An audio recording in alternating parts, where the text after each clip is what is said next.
Welcome back to this week's episode of the Dead Air Records podcast. My name is Jess. And I'm Mark. And we are back with the first band episode of season 2. Super exciting. This week we are treated to an incredible performance by the band Tian Qiyi, who have joined us and performed 4 or 5 songs today in a full set. Yeah. Yeah. A really strong set. Yeah, really experimental. And what is amazing is that they've brought in so many influences from Chinese music, Cantonese music, Mongolian, Irish. And there's so many different instruments in there, which you get into a little bit in the interview that comes after the performance. But yeah, stick around, have a little listen, enjoy. It's amazing. You won't have heard anything like it before.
psychedelic heavy metal.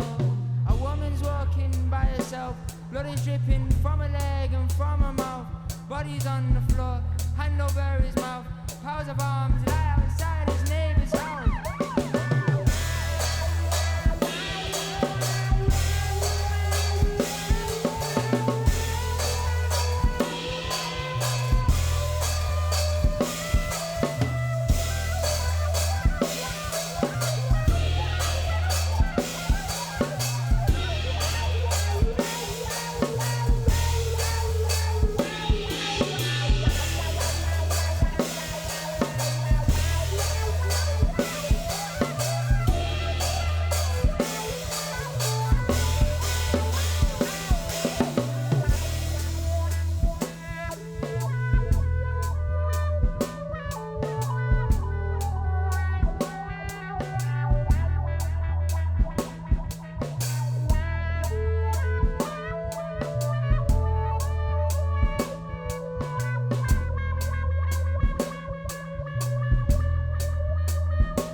John, Charlie, Tian Qiyi, thank you so much for joining us today. Thanks for having us. That was absolutely incredible. We had such a good time enjoying the performance. I think I speak for everyone here that was mind-blowing. So thank you so much for taking the time. Really appreciate it. So really, I wanted to talk to you about your new album, Songs for Workers. Can you tell me a bit about it and the process in recording it? Yeah, I think we had in terms of the process, I would say there was two main processes we stuck to. One was very much improvised. John basically set up like soundproof in our mum's community centre. Yeah. I mean, we went in and then basically just played. So I would say that's probably half of the album. Basically anything with melodical singing, there was more of a compositional aspect purely because it's nice to have the lyrics there and we know roughly, right, this is the melody, and then we can kind of build out a track around that. Yeah. But yeah, with those songs, usually I'd come up with a melody, then come up with the lyrics, and then take it to John. We'd build out a song. But they were the main two ways I'd say we went about making the music. only two ways. Two ways, really, yeah. That's really cool. So the album's called Songs for Workers. Yeah. Can you tell me a bit about the theme of the album? It's sort of taken a bit of all our heritage, really, isn't it? Yeah. It's got Irish influence, Chinese influence, Mongolian influence, Nice. and then bits of influence from stuff we grew up listening to. I'd say not as much of Red Mist looking at rock and jazz and things like that, but it's got bits of just sprinkled across some of the tracks. Yeah. I was going to say, I listened to the Red Mist album. It's been on in the shop, like, regularly, right? So a lot of our customers are aware of the album and, like, what are the main differences, do you think, between Red Mist and Songs for Workers? It's probably Songs for Workers, like Charlie said, for the tracks, basically any track without vocals in it. Yeah. We just went in and played. Yeah. And just sort of set some mics up, just played, and then used what we got from those recordings. I mean, with Red Mist, it was a bit more produced, wasn't it? Yeah, I think for the listener, the main thing I think they'd probably notice is this one's a lot rawer. Yeah. I think it's a bit more authentic as well. I think from our side, or like from a personal perspective, I think we weren't trying as hard this one. Okay. I think that Red Mist, it was very much not trying to not so hard in like a bad way, but in Yeah. a way of like the first album was Red Mist, obviously. And I think you come into it like we want to impress, like we want to show what we can do, whatever. And I think there's elements of that which really worked as well. So some of my personal favorite songs are still on the Red Mist album, but there was definitely like a little bit like we want to do jazz, we want to do rock, we want to like show like this is who we are. Whereas this one was like let's strip that all back, and find something a little bit more We're familiar with in a way. Exactly, and then we can I suppose go back to maybe jazz or rock or maybe even further into folk, and we approach it from this very kind of stable base which we have in Songs for Workers. That's really cool. One of the things I love about your band is the mix of modern technology with traditional instrumentation. So you have like loop stations and then you have these wonderful instruments. I was just wondering if you could tell us a bit about the instruments that you use. That's my main instrument. I play also a Cantonese version called the erhu since I was 3 years old. So that's where most of my basic musical childhood was. Morin, it was. I always loved Mongolian music. Probably from the age of like 11 or 12, I started really being like, why do I really enjoy, for whatever reason, like the throat singing, the Morin. And I remember thinking this was such a beautiful instrument. So I picked it up when I was about 15, 16, I want to say. I basically taught myself, learned some of my favourite songs on it. Wow. And then when we started playing together, it was like a no-brainer that we incorporate that's really that. cool. And then, yeah, John, I suppose. It's a drum. It's what was it? Tuvan Mongolian sort of drum. A lot of animal skins. It's a bit of a different tone to other drums, but we both grew up learning traditional Chinese music just next door. Yeah. And that was our granddad was the musical director or conductor. I can't remember the title, but something to do with that. And he was a composer actually, wasn't he? Yeah. In China, he was like mainly Cantonese music and traditional things like that. But we learned. I think we both started off on the erhu, which is the Cantonese version of that. Okay. I was already doing percussion in Manchester, and I just did not like the idea of such a melodical instrument. And I was too lazy, didn't practice, would use it as a toy gun a lot of the time. Right. And hit him with it a lot of the time. So I think he moved me on to a bigger one, which he developed in Liverpool called the erhu. That's a bass tone. He thought I wouldn't be able to lift that one as much. as I got bigger, I'd start swinging that around as well. So he put me on a yangqin, which is like a hammered dulcimer. And I sort of settled on that one probably around 8 and 9. And because that was so big, I couldn't lift that one. And I think that was the main reason he put me on. But it made more sense because you're using like hammers to hit it. So it just made a lot more sense to me because I was used to learning xylophone, kit and percussion, timpani, things like that. So I just sort of was happy, settled on that one. And that's probably the only traditional Chinese instrument other than percussion and stuff. But like as an actual instrument, that's probably the only one I play in it. Yeah. But because it's so big, we record it, so you'll hear it a lot on Songs for Workers, but very reluctant to take out and perform because tuning drops and it's massive to move. Right. Yeah. Oh, crazy. And yeah, it takes about 45 minutes to tune as well. Yeah. So it's just too absolute fiddly. Nightmare. Yeah. So as you've alluded to, like you're basically our neighbours, right? So here at Dead Air Records, you are literally just next door. Yeah. So you're part of Pagoda Arts Centre. Could you tell us a bit about the history of it? Yeah, so they opened, I think, originally as an art centre or something like that. I don't know, it's a long time ago in the 80s. And my granddad came over from, our granddad came over from China to come and help do an orchestra. I think sort of said it made more sense to do youth orchestra as you'd never get a professional orchestra, like people coming in once a week. You won't get a professional orchestra that way. Youth orchestra, you can teach the local diaspora about the culture, heritage, things like that. So it's sort of from the 80s. I can't remember the exact year. We joined probably when? 2003. We were very young. Yeah.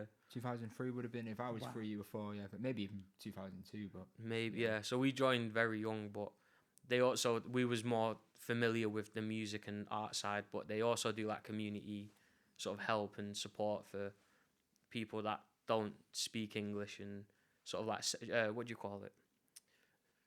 Community welfare. I think is the thing it's called. So it'll be helping reading doctors' letters and booking appointments, things like that. That's really cool. Yeah, so there's people in the centre that deal with things like that as well. Nice.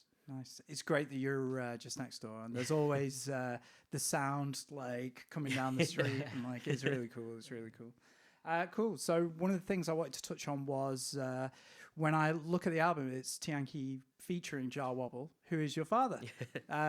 So a lot of people, have like weird relationships with their parents. I was wondering what it was like sort of working with your dad, like in a band. Yeah, I mean, I always think a few people asked as friends as well. Yeah. I think it was quite a natural progression actually because even when we were kids, we were always around my dad's music. Yeah. Like whether it was his show or whether John was selling his merch or helping sell merch or whatever. Like we were always around his music. Even in, I think 2011 when he did Chinese dub. Yeah. We played on one or two of the songs. Like, so we've always kind of been involved in his career. I think this was definitely the first part where I suppose he is now involved in our music career. Yeah. Like for like in like a, what would I say, like an official way. An official way, yeah. Yeah, but like because I suppose that's the only word that matters, but it didn't actually matter for our relationship or the way we worked for our dad. Like just because it was official, we were actually just making music with our dad, so it was pretty natural. Nice.